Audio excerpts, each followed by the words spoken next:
शांतीब्रह्म संत एकनाथ महाराजांची जन्मभूमी असलेल्या पैठण शहरामध्ये सध्या नाथषष्ठी महोत्सव सुरू असून आपल्यासोबत पैठण तालुका व्यापारी महासंघाचे अध्यक्ष ज्ञानेश्वर उगले साहेब तसेच सचिव रामेश्वर सोसे साहेब आणि इतर पदाधिकारी आहेत।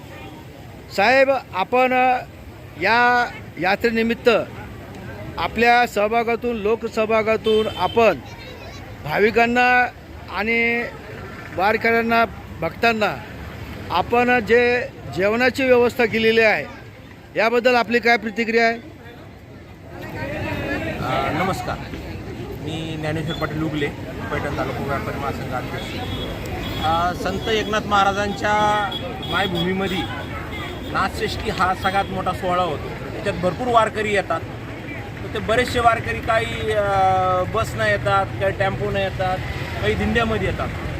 सगळ्या वारकऱ्यांची जेवणाची सोय शहरामध्ये होऊ शकत नाही, म्हणून आम्ही 8 वर्षापूर्वी कृषी जगत परिवार असू, व्यापारी महासंघाचे काही पदाधिकारी, पाटील पादामधील सर्व व्यापारी आणि काही शेतकरी वर्ग असं मिळून हा उपक्रम चालू केला आहे की याच्यात आम्ही 3 दिवस अनलिमिटेडमध्ये पुरी भाजी हा कार्यक्रम ठेवतो आणि ह्या ठिकाणी उत्कृष्ट क्वालिटीची पुरी भाजी आणि 100% फुल जेवण देतो आम्ही। आपलं येणाऱ्या वारकऱ्यांना जेवणासाठी आम्ही इथं सगळं मंडपची व्यवस्था केलेली आहे, शुद्ध पाण्याची व्यवस्था केलेली आहे आणि 3 दिवस भाजीची व्यवस्था असते।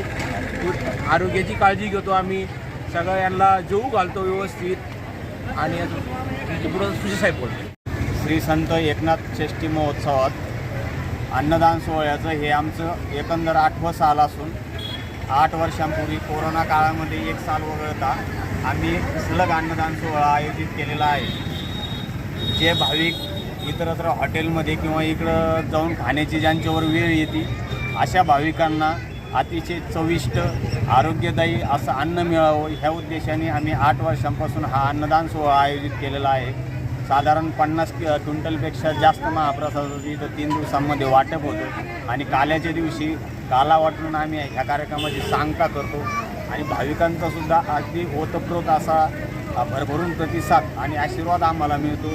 त्या ऊर्जेतूनच हे आमचं काम असंच अखंड चालू राहावं ही एकनाथ चरणी प्रार्थना करतो आणि थांबतो। आपले खूप खूप आभार, धन्यवाद। धन्यवाद।